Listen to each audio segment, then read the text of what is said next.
Okay, good. We're live now. Thank you.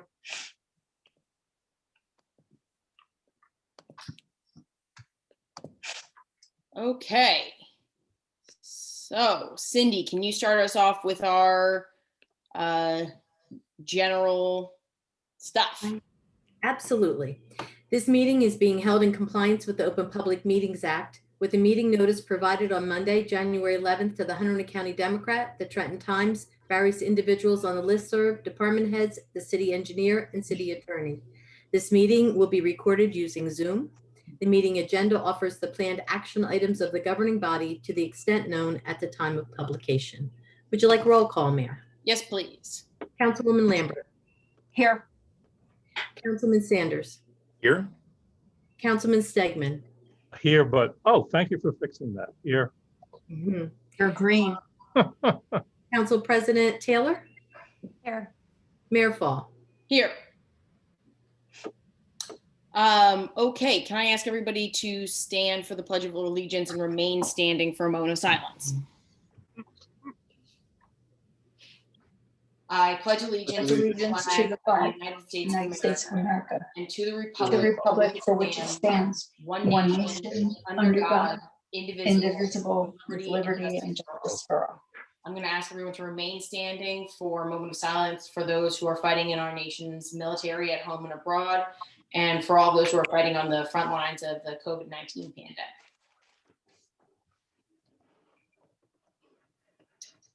Thank you.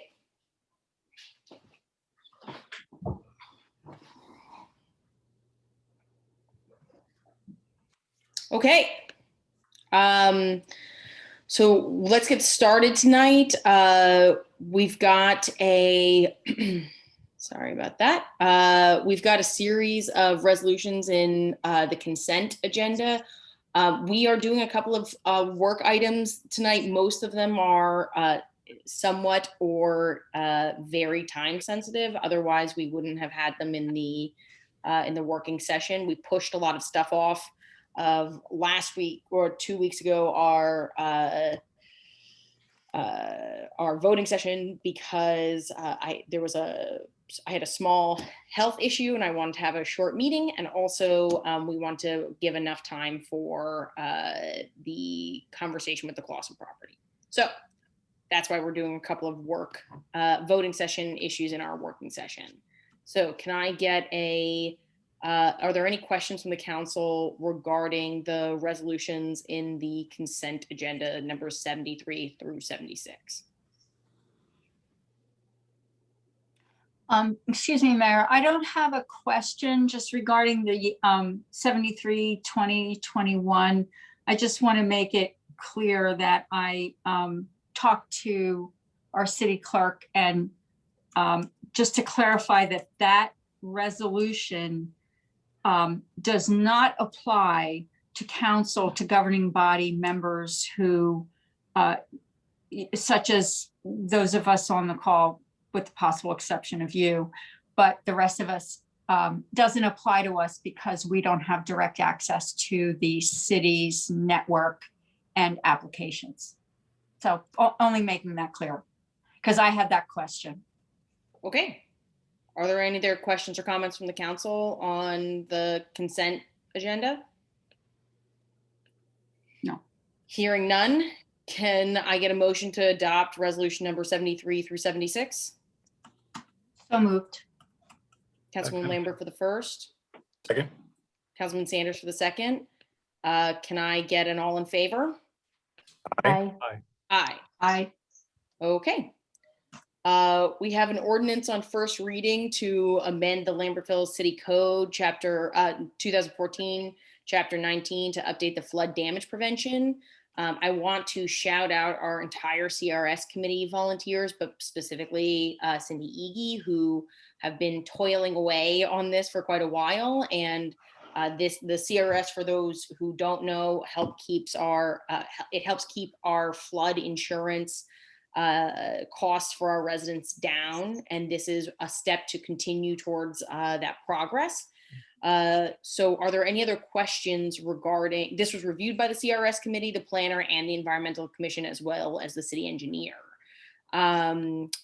are there any questions regarding this particular ordinance?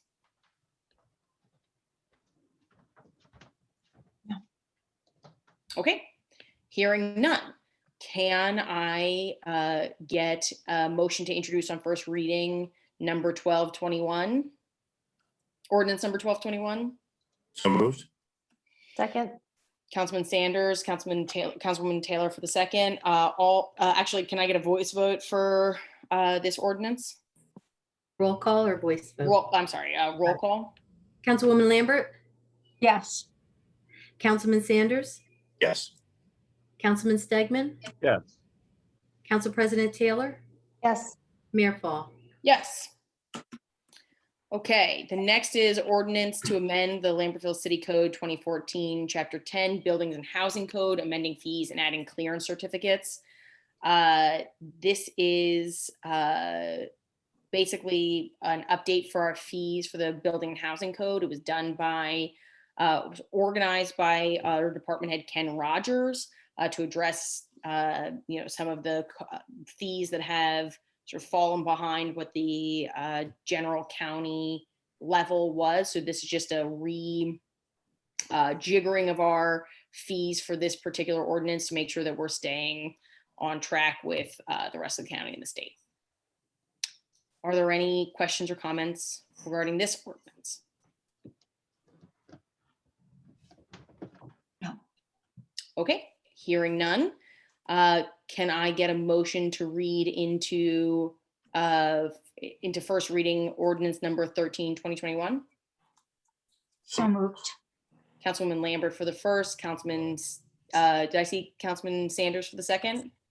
Great. Can I get a roll call vote for this introduction? Councilwoman Lambert, Yes. Councilman Sanders, Yes. Councilman Stegman, Yes. Council President Taylor, Yes. Mayor Fall. Yes.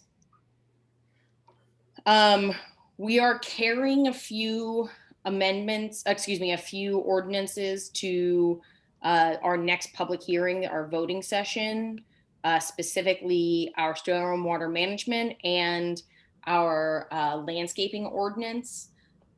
This will just be basically so we can have a little bit more input and it doesn't need to be reheard by the planning board. We expect to have these edits finalized by our meeting on, Cindy, you're going to kill me. Is it the 22nd? It is 20th. 20th. 20th. Okay, so we don't need to take action to roll these over, just to let everybody know. And then we can discuss new business, a couple of announcements, and then we'll open for public comment. Mr. Opal, do you want to start with the boundary change for the property on Bridge Street? Let me just pull up my notes real quick. Sure.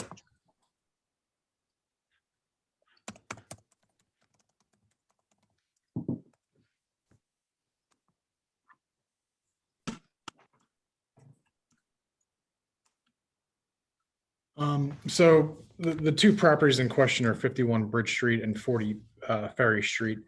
They were subject of planning board application where the findings of the planning board were that a change to the zoning map will be required. This requires action by the governing body to adopt an ordinance. Essentially, these two properties, one is located in the central business district zone, the other in the R2 residential zone. And because of the way the lots are configured, there'll have to be a slight adjustment to account for new lot lines created by a subdivision of the properties.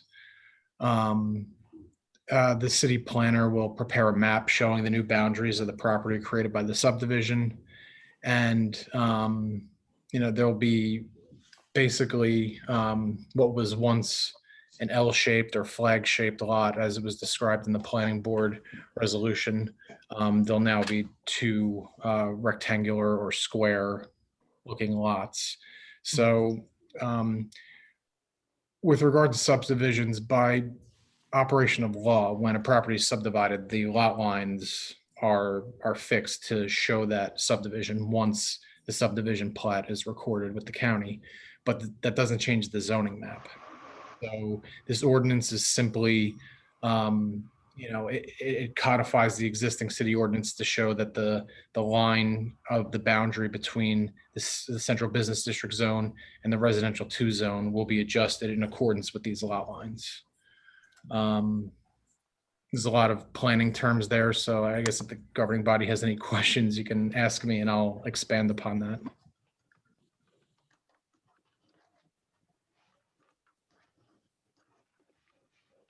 Hearing none. Originally, this appeared to be, in my estimation, based on the information I had at the time, and the last time I discussed this at a council meeting, it appeared to be a little bit more complex, but in reality, it's just adjustment of the zoning district to account for the new lot line. Yeah, Councilwoman Lambert. Mr. Opal, do we have any maps or document describing this? I don't see anything in the meeting packet. We don't have it yet. Oh, okay. Yeah, I Okay, have discussed that with the planner, but the planner could prepare that, and I'll discuss with her. This is going to move forward. I'll discuss with her, and that kind of map showing the new lines will be prepared. thank you. So we expect to hear this on the 20th. Is that the case? Mayor, I think we should speak to the city planner just so that she's aware that she has authorization to prepare that map. And my understanding is that she's done so in the past, and her firm can prepare that information and have it available when the council decides to take this up. Okay, I'd like to close the loop on this unless there's any concerns from other members of council. So Cindy, can we get this on our voting session for May 20th, and we'll authorize Emily to move forward on the production of the map? I'll reach out to her tomorrow, make sure she can make that deadline by May 20th and move it forward. Okay, Yes, I'm not 100% sure what goes into making the map, so we should definitely check with her before adding this to the agenda. But I think if we give enough notice, it shouldn't be a problem. excellent. Okay, I'm going to switch the order of this up slightly. Councilman Sanders, are you prepared to give us a small update on the the recreational marijuana changes that are happening at the state, and to chat with us a little bit about what the next steps are? Yeah, so I've prepared a draft ordinance, which I've shared with Cindy a couple days ago, maybe last week. I can't quite remember when. It is, and just to orient our audience here, in early part of the year, the governor signed legislation legalizing the marijuana for adults 21 and up. And they also set forth sort of a regulatory framework for how municipalities would deal with certain zoning issues. There is also a body that actually pre-existed this law, the Cannabis Commission, and they are charged with coming up with rules within 180 days that may impact how municipalities view their role and how they want to address this for their town, for purposes of whether there's a manufacturing facility, a distributor, or whatever. Normally rulemaking takes, depends on the comment period, it can take a year and a half, 2 years or whatever, before an adoption is done. This allows for that body to sort of skip regular rulemaking and act within 180 days. But they're likely to take a whole full 180 days. So we're not going to have the information that we need to make a decision like right now. The law also has a provision which says that if you don't act, then you are kind of locked in for a 5-year period. So what most towns, or a lot of towns, are doing, and what the League of Municipalities and other organizations are recommending, is that to relieve yourselves from the time constraints of not of that 5-year lock-in period, if you do a resolution to say that you're not going to move forward at this time to allow marijuana facilities in your area, in your municipality, then it gives you a freedom of time. The next, month you can move forward when you have more information if you wanted to permit something. So there is a draft resolution. I basically used the model that the League of Municipalities have provided. I did make some amendments to it to clarify. I didn't want to send the signal because it read to me as if we are absolutely not interested, and that's not the case. So it seems like an odd act. This is all about maintaining flexibility and making sure we have sufficient information before we, so we look before we can leap here. So I would hope that get your support on this for this idea. As I say, a lot of towns are doing this, and it is a recommendation from the league. I did, as I say, make some amendments to the model ordinance to reflect that this is for the purpose of time flexibility, and so that we're maybe open to further action. So that, I hope to have that on the agenda for the next meeting. I think the people are casually calling this marijuana ban legislation, and we should avoid that type of nomenclature because we don't want to discourage potential investment from these types of companies. It may also be worth us clarifying our specific goals, and I might ask you as a part of some of your work to have some clarifying statement that we can send out to any of the interested parties who have reached out to the city, so as not to scare this type of investment away. Something small from the mayor and council, even if it's, I'm not sure it has to be a resolution, just a letter saying, Yeah. We're passing this to protect ourselves on the zoning side, but we look forward to hearing from the rulemaking process and encourage ongoing conversation for that development. Yeah, there was a newspaper article too that sort of said a lot of towns, virtually, almost all towns in New Jersey passed, if you look at their votes, had majorities in their votes, and that so many towns were voting against it. And the reporter didn't recognize that there's a reason so many towns, right? It wasn't that they weren't interested. So the storyline kind of missed, the lead was sort of missing, really. But yeah, I'm happy to put together some messaging for folks that are interested, just so we don't send the wrong signal to potential partners with the city. Yeah, and I know that there's been several companies who have reached out over the course of the last 6 years to this governing body regarding interest in developing marijuana businesses. And so I'll make sure that once that letter is produced, that we get it onto letterhead and send it out to those folks who've already expressed interest. Are there any other questions for Councilman Sanders on the marijuana policy side?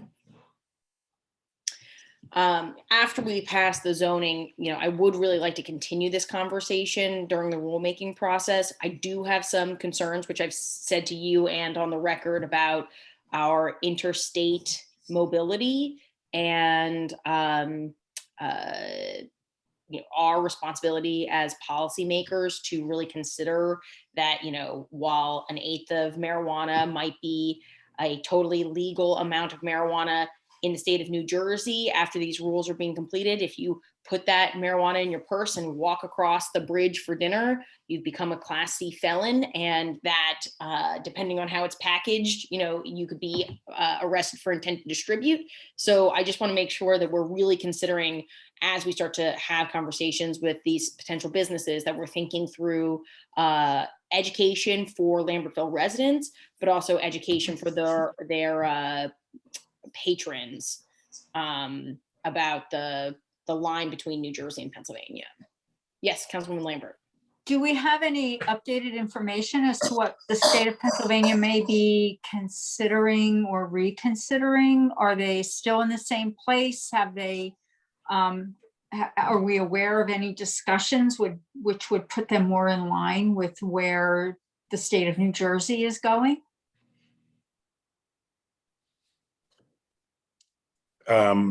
I haven't followed closely the Pennsylvania discussion. I mean, I think every state probably has, that hasn't passed this, has legislation and has, a dialogue around this. So many states have now passed this.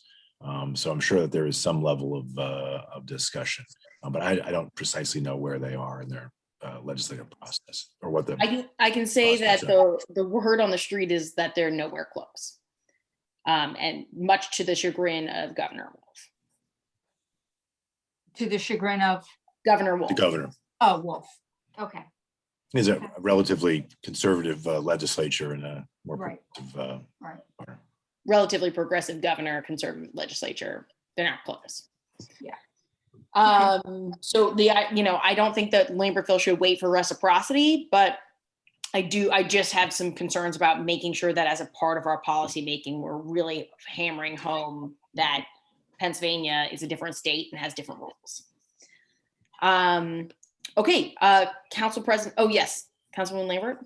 So I guess I'm struggling with why this issue, we would need to be making that point any more than any other differences in our laws, between interstate laws. Like, I don't know, is it legal to talk on the phone while you're driving in Pennsylvania, but it isn't in New Jersey?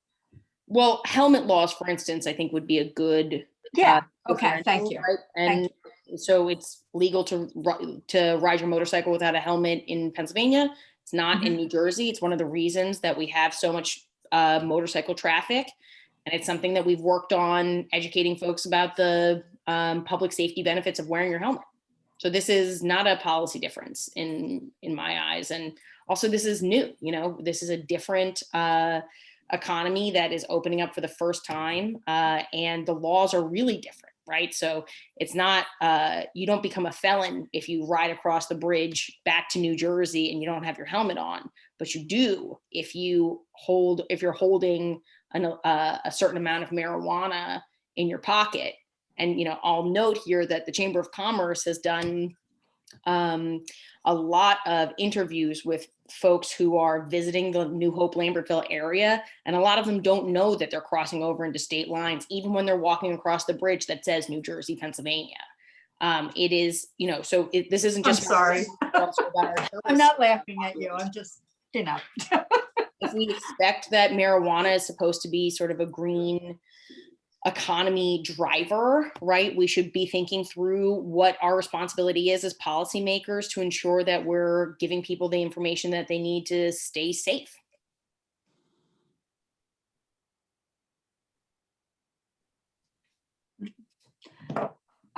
I understand. I guess I'm struggling with, and I guess I don't know what that looks like.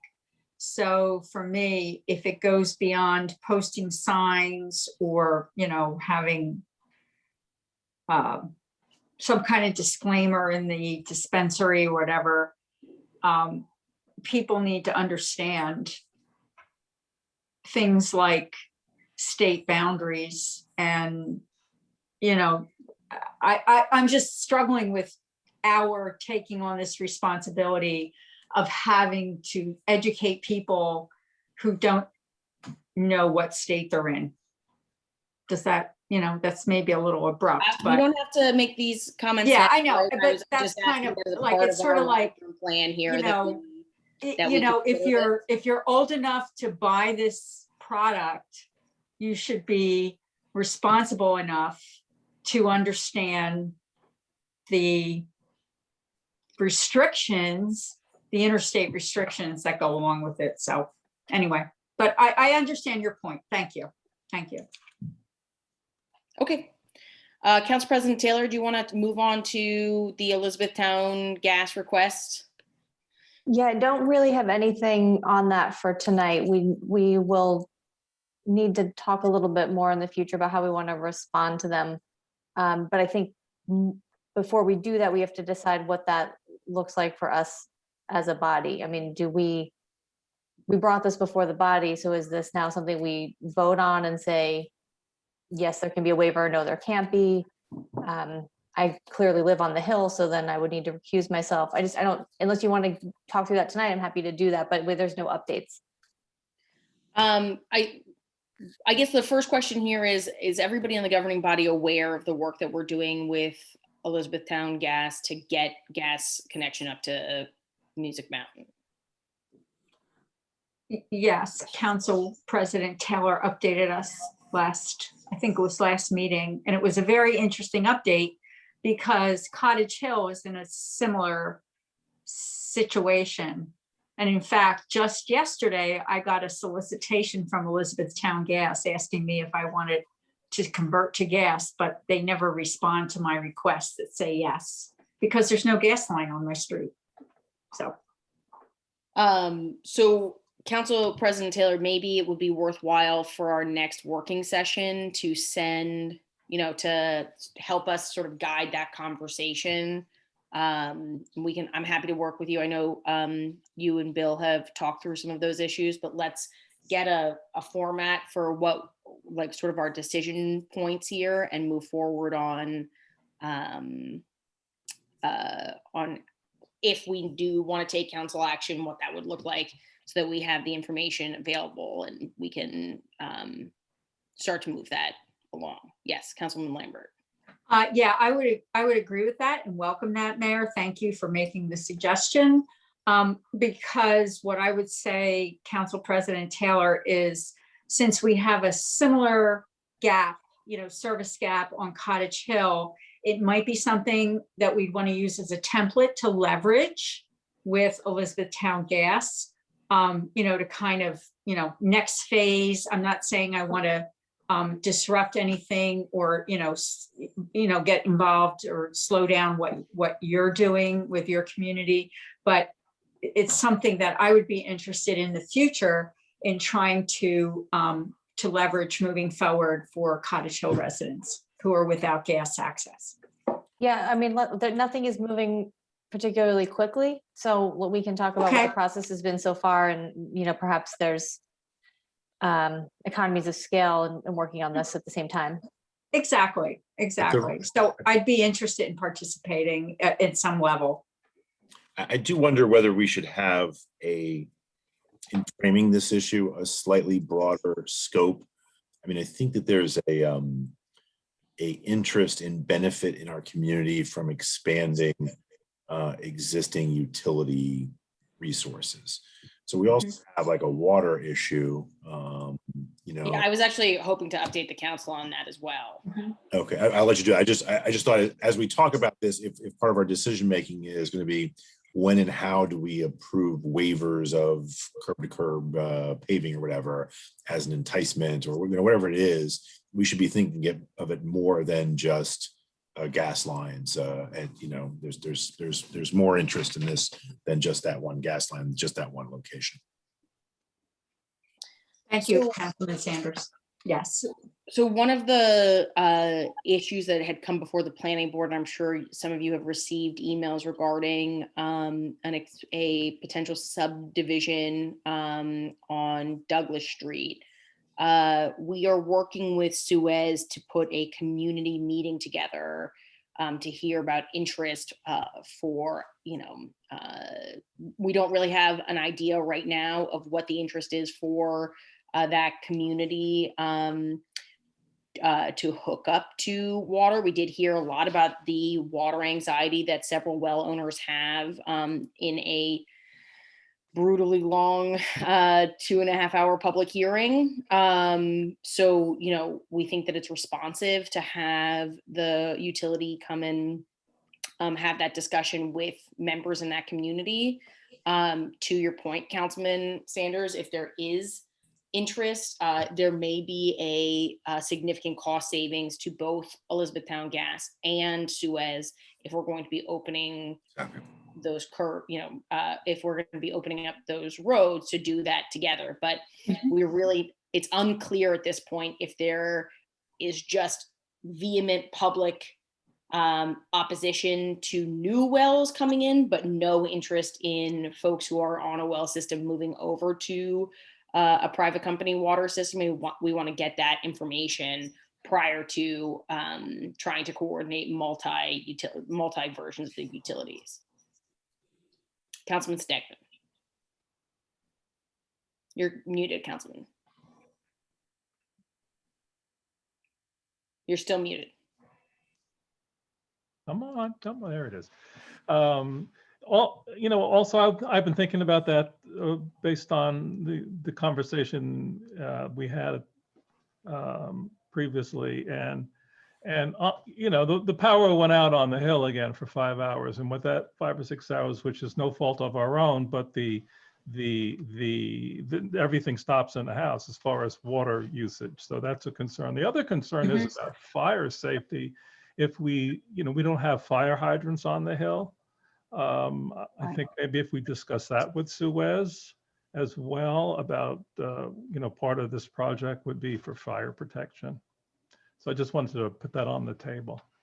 I will say it will require, as Council President Taylor has learned intimately, it will require community support. Just putting fire hydrants and one development in on a water main will not move this project forward. So if community members are really concerned with their ongoing well efficacy, and they are interested in moving towards a privatized water system, we can get this thing done. But if it is just pure opposition, the likelihood of being able to move forward, we can't, as a community, as either the planning board or the council, force a development to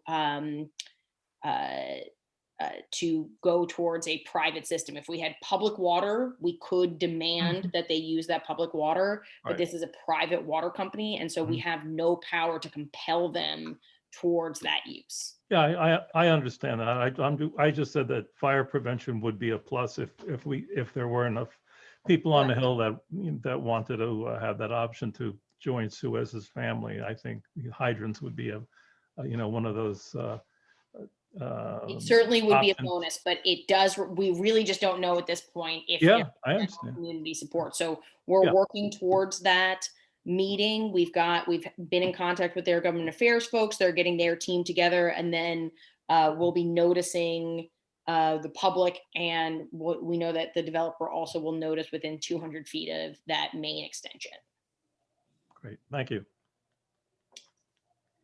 Okay, and then before we move on to the Sparkle Week conversation, I just want to very quickly say we have been working with Melissa Patterson at New Hope Celebrates and Penn Medicine, as well as Fisherman's Mark, to put on a COVID-19 vaccine clinic tomorrow. We were focusing specifically on members of our Hispanic community and folks who take advantage of the free and reduced lunch program at LPS, as well as clients of the Delaware Valley Food Pantry.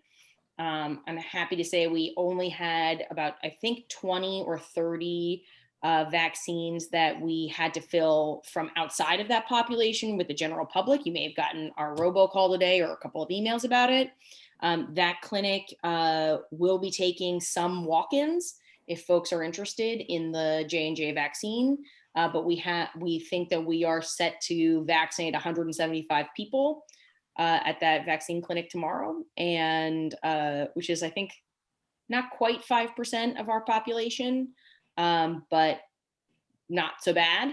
And I just want to thank all of the volunteers who've been working on that, specifically Fisherman's Mark, who has been drowning in calls about this, and then follow-up calls on top of that to ensure that we make sure that we are hitting the population that has not had direct access to this. So I don't know if the council has any questions or concerns regarding that vaccine clinic. Great. And just We'll be there thank you tomorrow for, from 12. thank you for getting it set up. Yeah, this was really a group effort. I am excited because, we've been doing an annual flu clinic since I've become the mayor, which is, I think, generally successful. I think we did 55 or 60 flu shots this season. We sort of add on every year. So we're hoping that we can take this same list and increase our flu vaccines for our September flu shot clinic as well. Okay, so the last thing is we had some conversations about Sparkle Week and changes to Sparkle Week to address the bulk trash issue. I asked if there were any other recommendations from members of council to either set up a meeting with me and Cindy to talk that out and or send your recommendations along to us. I didn't receive any recommendations from members of council. So we are still in a holding place between the two choices that I originally offered the council in our last working session, which is we can either have a general participation fee, or we can have Public Works sticker and require a permit for the bulk trash items that are outside of Sparkle Week. Were there any other ideas that just didn't come to our inbox? If I may, I found a resolution that was in our packet from 2020.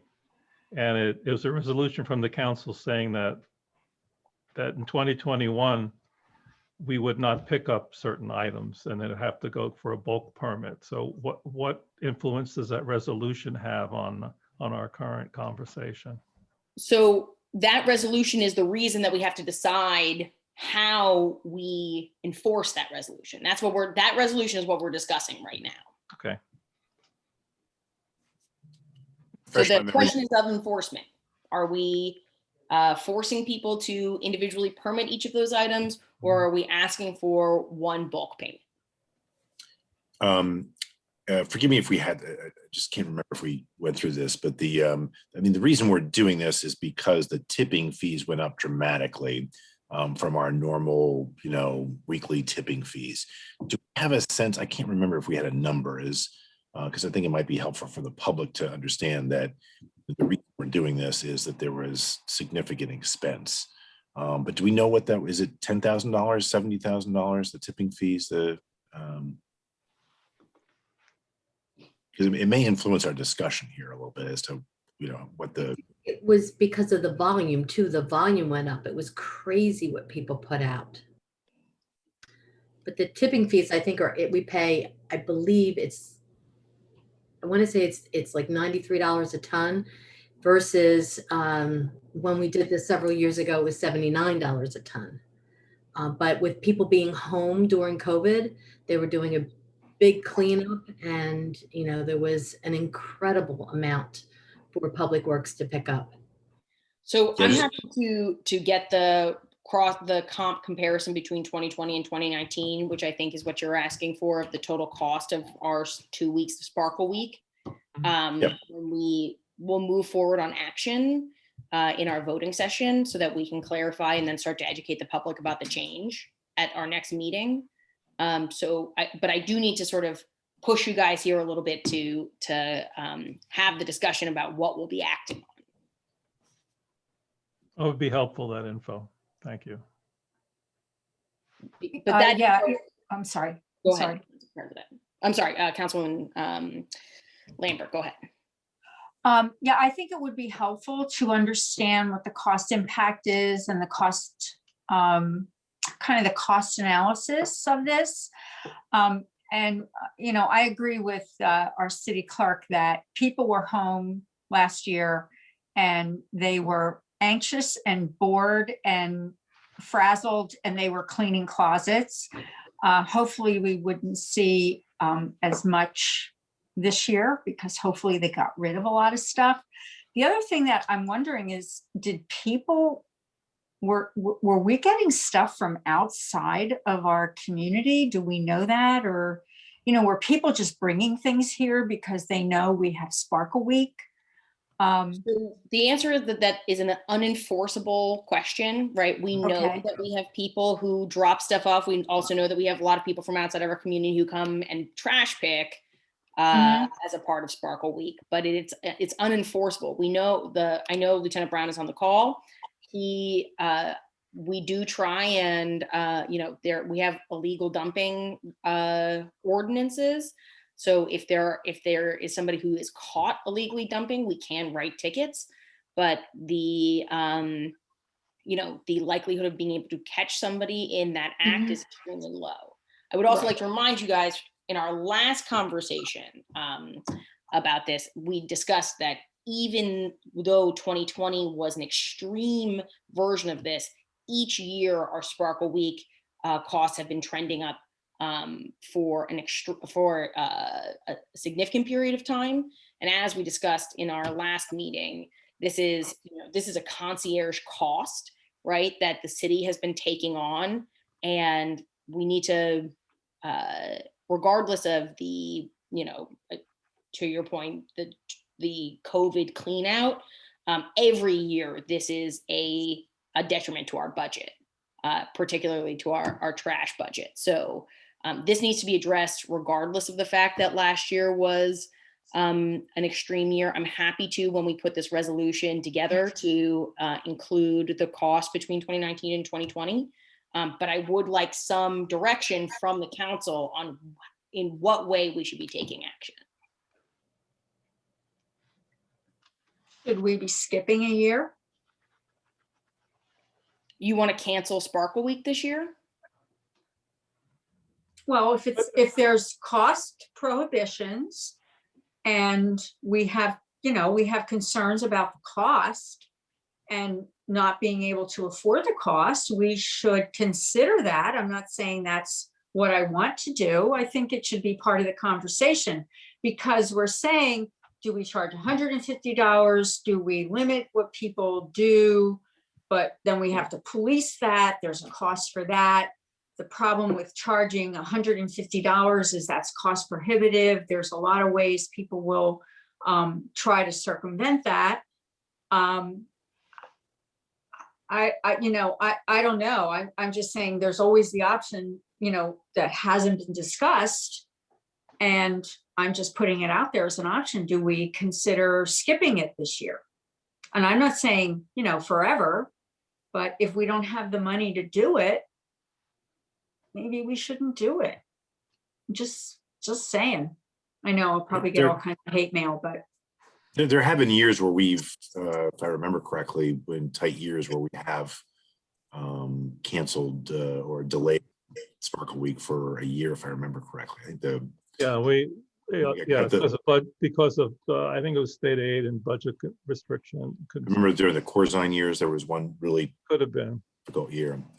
I guess it was kind of where I brought it up, is that if this is a $80,000 hit and we're only going to collect $10,000 and we're having a horrific budget year, it's hard to know what that looks like. Then it's I hate to do it, but it's something we should probably think about. But I guess the cost is, I guess my desire would for this to be as cost neutral as possible if we can fashion that. The other thing is that this is not just about this year and whether we can afford it this year. This is how do we do Sparkle Week? How do we enforce rules we've already put in place? And so we could cancel it this year, but then we're gonna have to have the same conversation next year.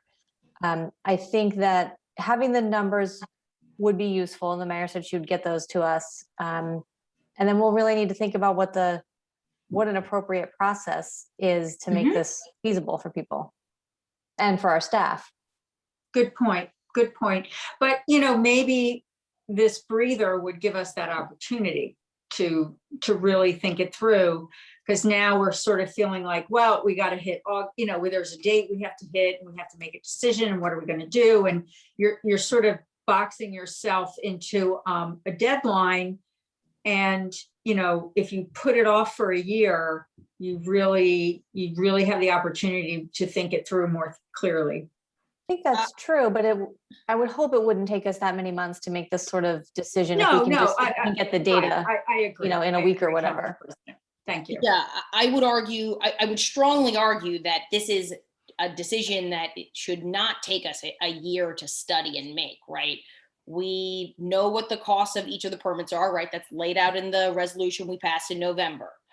Mhm. We know that the idea of total cost neutrality for at least, I would say, I don't think that there's no such thing as cost neutral trash pickup, right? Trash is a cost that the city bears. And that was decided by why am I blanking on this? The public voted on this not so long ago, right? There was a referendum regarding maintaining our trash as a public service instead of as a separately taxed entity. We know that Sparkle Week is a concierge service that we provide our community, but it is a service that's beloved and something that is a service that I believe a lot of members of our municipality would like us to continue. So then the question is, how do we enforce it and reduce the total cost hit? And I'm not sure that, I'm happy to provide you with the information that we have, but I'm not sure that what the difference is between 2019 and 2020 actually gets to what you guys are asking here, which is how can we enforce Sparkle Week so that it reduces the total hit? And I don't know that that really requires a year of study. I didn't mean to suggest that we should take a year to study it, but since it's an annual event, the implication was that there would be a year before whatever we decided upon would need to be implemented. That was my intention of my comment. Mayor, do you have a sense of the two methods that you've suggested, whether one would have would better approximate or come closer to the cost? I think a per household or per participant fee would get us closer. I think we'll get a lot less in the permitting, but the permitting, we did change the cost of the bulk item permits to more directly reflect what it costs for us to dispose of and pick up those items. So I think it'll get at some of, but not all of the cost. Do we have any way of estimating what we think the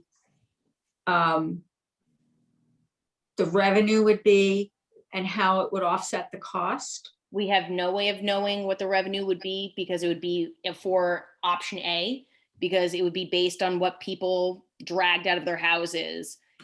We had an insane number of futons this year, which I think put a big hit on the weight. Maybe we won't be throwing away futons this year. Maybe this year we're throwing away dressers. Who's to say? But there's no way for us to guess that. Unless we did, sort of a long-term 5-year study of if there was a trend in the trash that gets put out for Sparkle Week. In terms of the participation, the general participation cost, Cindy, I know in 2010, I want to say. It was, I want to say it was 2008, 2009 that they did the participation fee. And that was $100 at that time? I believe it was $100, yes. Really?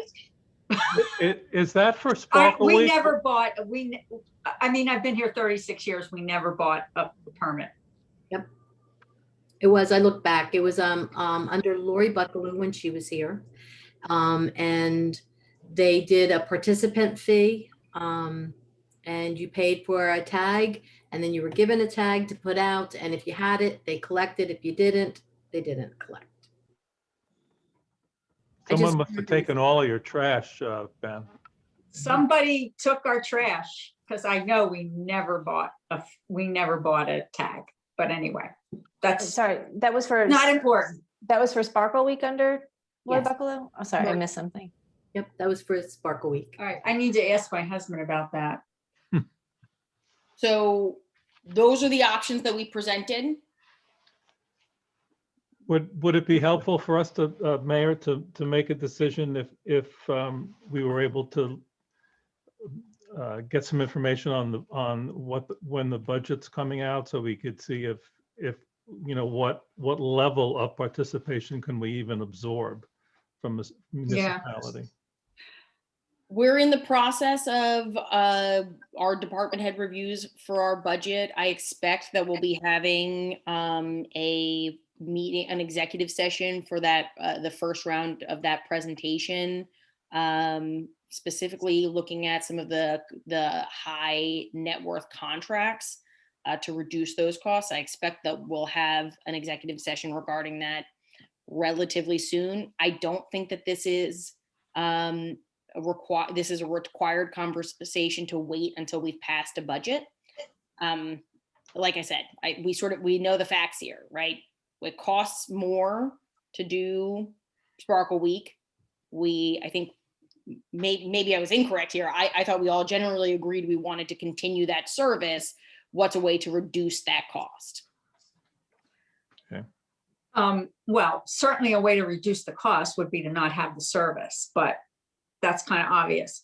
So the thing I was thinking was, if we had maybe the cost of the last 2 years and averaged it, average that cost and then average it over the number of households, we would get an idea of the cost per household, right?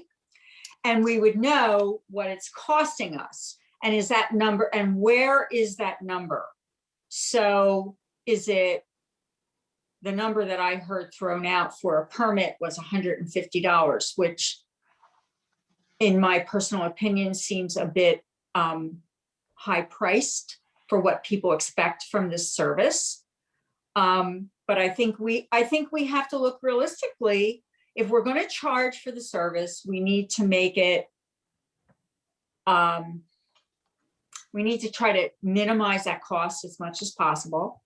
And if we can't do that, that to me comes under the category of we can't afford to do this. So I understand it's a tradition and it's a beloved tradition, and I love it as much as anyone else, but we've done it in the past where we skipped years, and maybe this is a year where we skip. So to your point, you're right that we could do a per average household cost. The way that we decided on the $150 was based on the cost per ton of the garbage, because not every household participates in Sparkle Week, nor would every household participate in buying a tag for Sparkle Week. So doing a per household cost wouldn't get us to a place that it would be reflective of what the actual cost is for the city. So we decided to do that per weight instead, which is how we got to the $150 mark. Well, I think we heard feedback from the public expressing concern about the $150 and people feeling like they would be priced out of that opportunity. So, more than one person made that comment.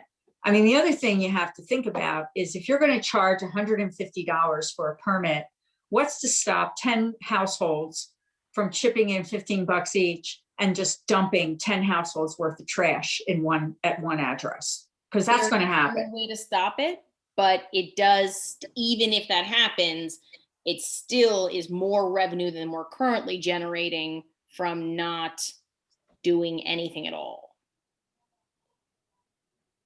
Yeah, but we're not really addressing the issue, which is we have this, I don't know. I mean, I think we should, in my opinion, we should minimize the cost to the community. And if we don't have the bandwidth in our budget fiscally to do that, we should look at not doing it. I mean, there are times, people make those decisions, especially these days, people have had to make decisions about foregoing things that they want to do and things that they've always done. People have always taken vacations, and they didn't do that last year for a number of reasons. So there's just times when you sort of have to say, circumstances are different this year, and it's only this year, and we need to skip. I mean, I'm kind of, I don't know what other council members think about taking a break. If we're concerned about the amount of trash and the cost, and we don't have a good way of controlling that other than charging people $150 per we do have household. the other alternative that I've recommended to council, right? Which is enforcing Well, some of the large bulk items. I think that there are other costs in that, to me, it kind of balances out, right? In terms of the cost of the city. If you have to ask Public Works to, okay, I'm picking up this, I'm not picking up that, and then the stuff stays on the curb, and who didn't get the permit, and then they, I mean, there's kind of all that, which is sort of soft hidden cost, and it's there. So do you want the stuff sitting on the curb for weeks because people are angry that they didn't get the right permit, they didn't put the right sticker, or somebody didn't see it?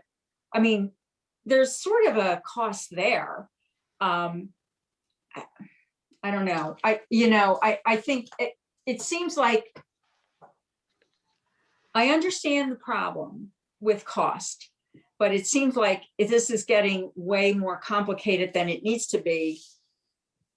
If we just skip a year and say, okay, let's put some money aside next year to do it, and we have a good idea of what it's going to cost, and we make sure that we have money in our budget to cover the cost of this activity for next year. Okay. That's my thought. And I'm but Are there any other comments from council specifically about canceling Sparkle Week this year? Well, I don't think we have the information. I mean, if we have a very difficult budget year and we think this is going to cost $80,000 and it's going to crowd out other needed services, then I think we should think about it. But we don't have that information right now. So I think we just need to put that aside because we don't have that information. And when we do, we can make that call. Of the two methods that you've described, I think it might be a little bit more work for Lester and crew, but I do prefer the individual tagging. $150 fee, I think, would scare some folks away. It would cause aggregating kind of tendencies or actions or behavior, I should say. And I intuitively like the notion of linking cost to volume because I think it's a better way of monitoring behavior and you assess folks more if they're going to put more out. If somebody doesn't want to if they're going to put a blender out instead of a bureau and a futon, then they pay less. So to me, there's a better equity argument with enforcing our tagging. I recognize it's more work for Lester, but if we do proceed, I kind of much prefer that method. Okay. Council President Taylor?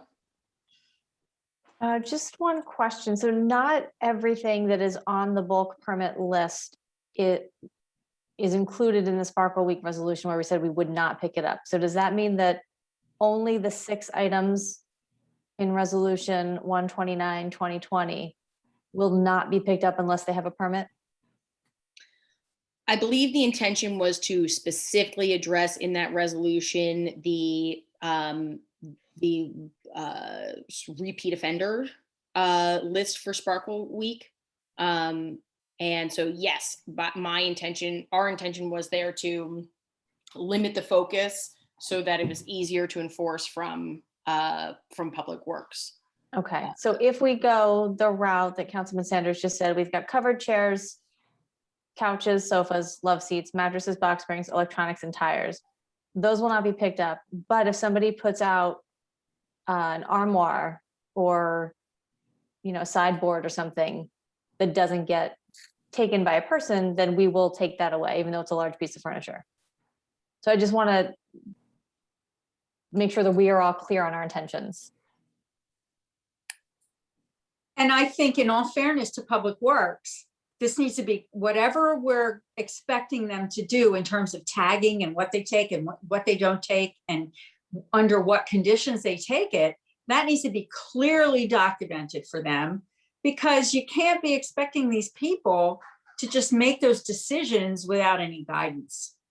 Well, I Yes, think we for the- intend to make sure that our department head, Lester, Okay. communicates with his staff. I mean, and for them on the pickup side, is there a tag or not? And if we go that route, we can have the purchase window long enough that people have a couple weeks to buy their permits and get it out. Now, that creates work for the, for the city clerk's office as well. But maybe there's a way we can make this electronic or something so it's a little easier.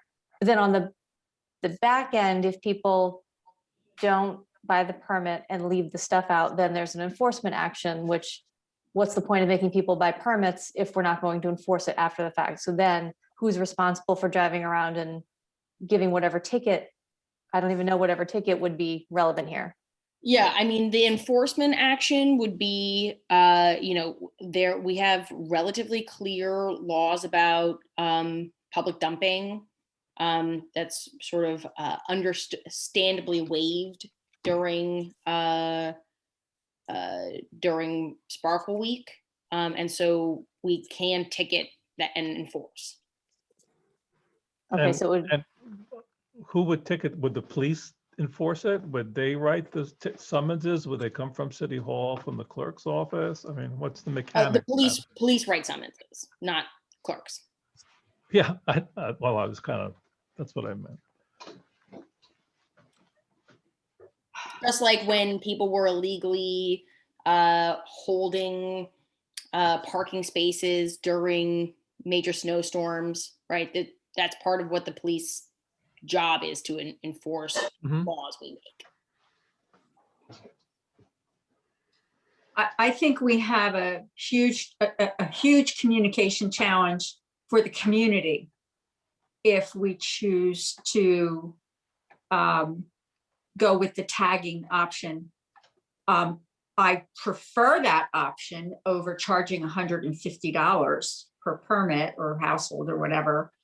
But I think there's an enormous communications challenge, and saying things like, well, people get their permits online, or we'll put things online. It has to be, it cannot be an online, a Facebook, electronic only. It needs to be reaching proactively to each household.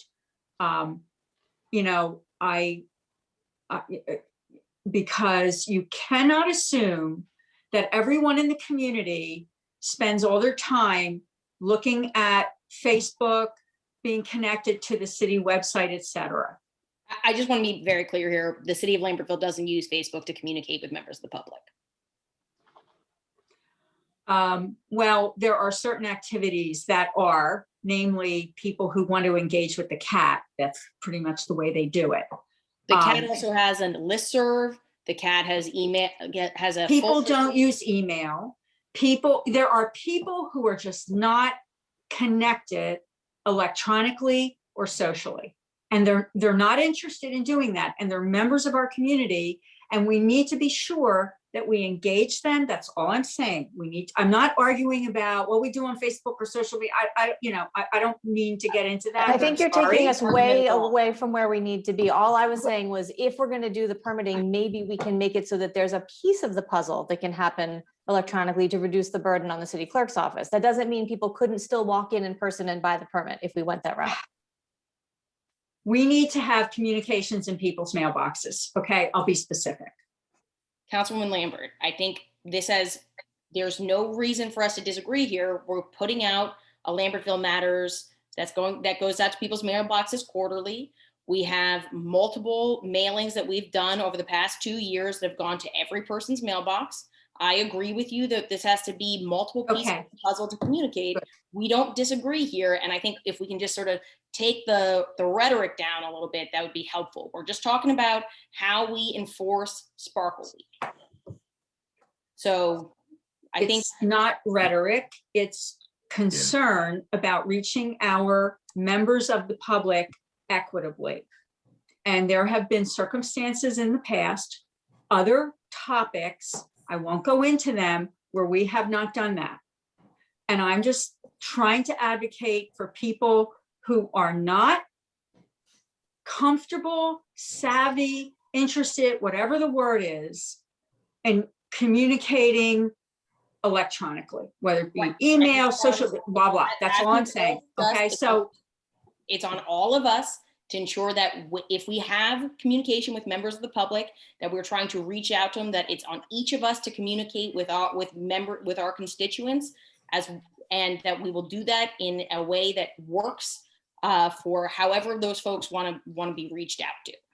I think that's enough of this. We're closing out this conversation here. We will. I'll have Cindy generate the comps between 2019 and 2020 in terms of the cost. I would encourage you guys to look at the resolution from November, and we will take action at the voting session in May.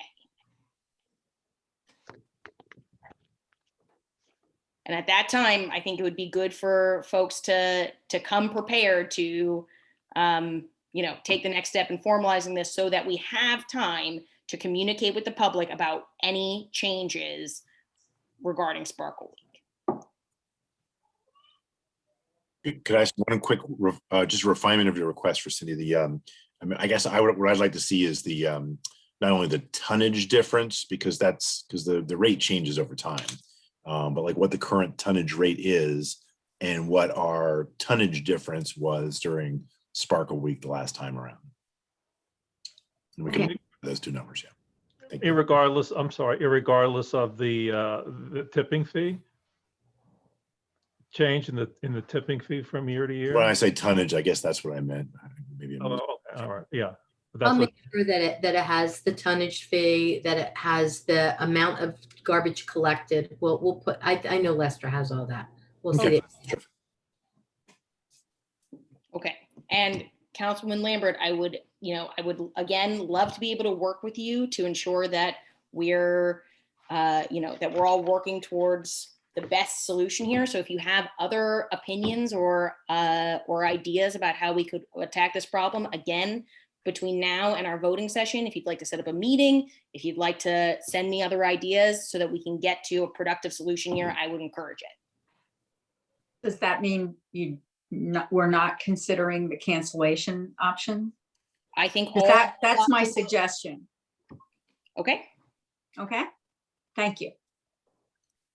All right. I think that's all the discussion points that we have this evening.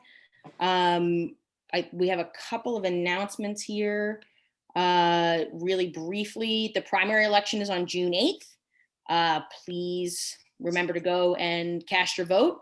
The polls will be open from 6 a.m. to 8 p.m. We've changed the location of our District 3 and 4 to the American Legion. It's on 320 North Union Street. Everybody in the city of Lambertville in that district has received a postcard alerting them to that issue, to that change. But we'll be continuing to post that on our website.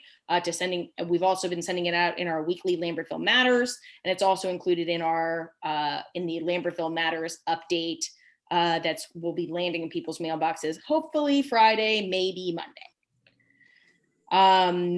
Are there any other announcements from the governing body? Hearing none, we'll open for public comment.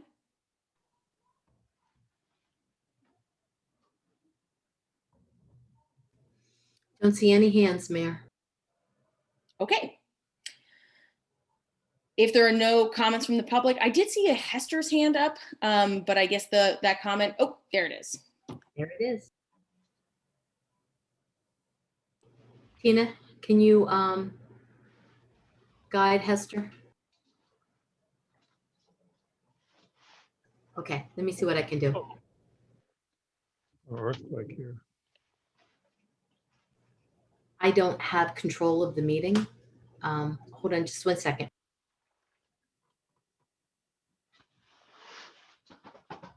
We're having a couple of technical difficulties here. Let me see if I can.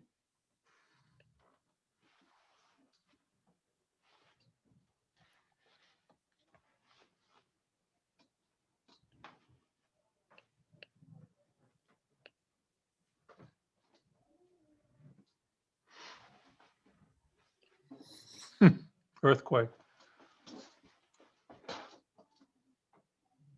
You know, I know that they were predicting bad storms down.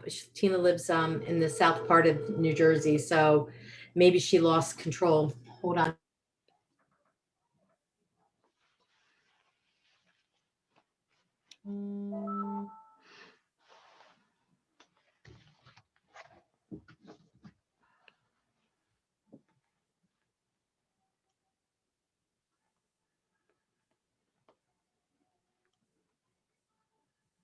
Well, not bad after like 15 months of governing body meetings. It's our first real stumble.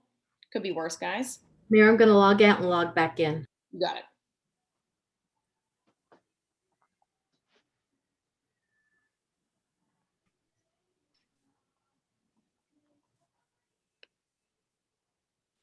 Yeah, no cats, no, Yeah, the cat face is a good one.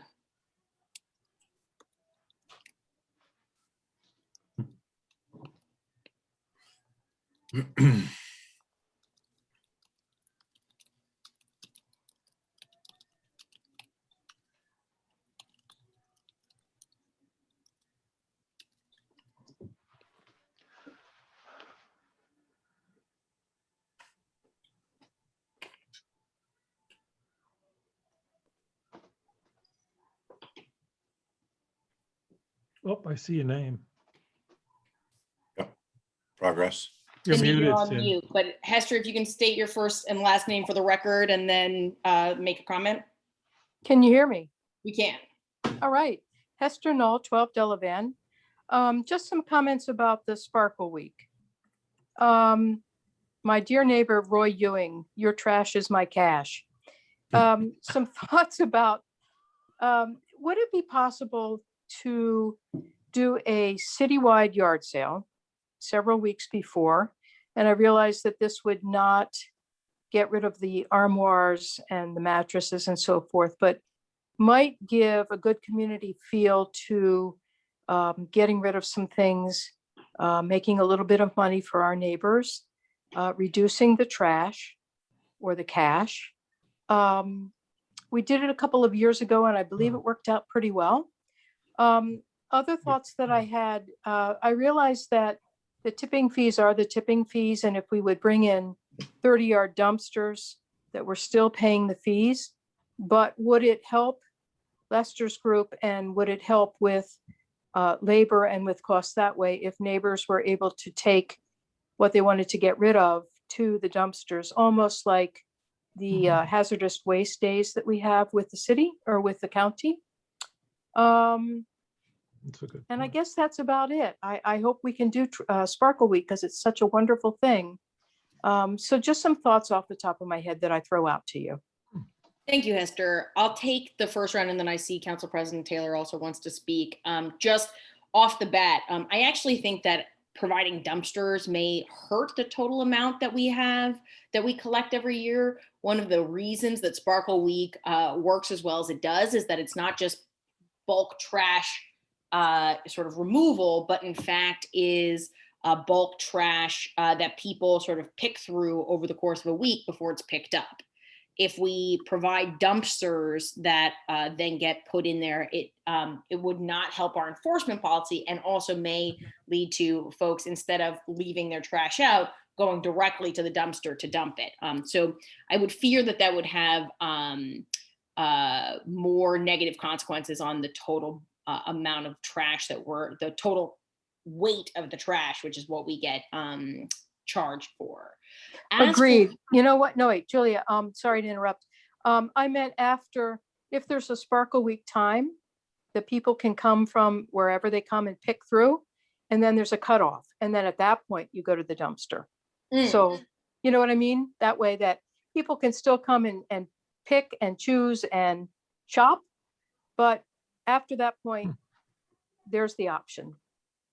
Yeah, I mean, it sort of gets rid of our concierge problem, right? Because Mm. it's no longer in front of everybody's house. Instead, it's your responsibility to deliver your trash, which, you know, would reduce the cost of overtime for our public works department. I'm happy to fly that by Lester. And I know we have put out RFPs for the cost of dumpsters for different trash issues that we're trying to manage right now. So we can sort of consider that and put that in the cost analysis for the council if it's even close. But you know, the cost of the labor versus the cost of the rental and pickup may Gotcha. be that. So if it's close, we'll include it in the cost analysis for the council. And then for the secondary question, I know the citywide yard sale was volunteer run. Believe actually Jen Spreen was the woman who ran that in 2018, 2019. Yes. I'm happy to reach out to her to recommend it again. I don't think the city has the bandwidth to add on an additional event between now and Sparkle Week, but I'm happy to try and encourage that volunteer development. And throw it out to Jane Westby also with Chamber of Commerce. Just a Will thought. do. Yeah. Just a thought. Thank you. And then Council President Taylor, you wanted to speak? Yeah, just Hester's comment reminded me that I did get one suggestion, a similar suggestion from a member of the public. The slight difference was to do a citywide yard sale in a consolidated place, like hold it on Ely Field or something, and then have the dumpsters there to take whatever is left. And I guess if people had bulk things, they could pay for them right then if they needed to. But it was a similar suggestion from a member of the public. So just wanted to make sure I acknowledged that. Great. Okay. Are there any other, it doesn't seem like there are any other comments from the public. Are there any other comments from members of council? I just wanted to say I do like Hester's idea of the townwide event, because to me the fun part of Sparkle is remaking use and keeping things out of the tipping fees, and so to the extent that we can exchange things among our community, I think it's a great I hope we can pull something like that off, and I'm happy to help on that. Great. I think that Hester's made a couple of very interesting suggestions that we should look into a little bit deeper, especially about the yard sale from a couple of years ago. It'd be interesting to know. I'm happy to reach out to the organizer of that event and see if they're willing to do it again. Yeah. Sure. Great. Is there anything else when you say looking into that deeper before we take an action? Is there anything else that you would suggest?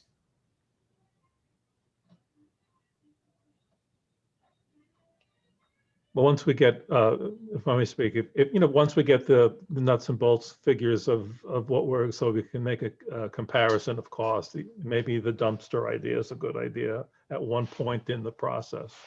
So, so Cindy, you have another job.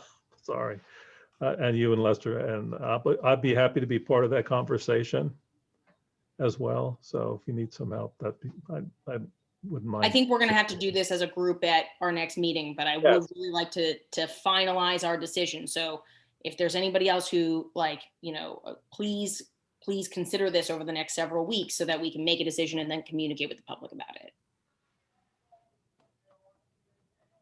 Okay, can I get a motion to adjourn? So moved. Councilman Sanders for the first. Second.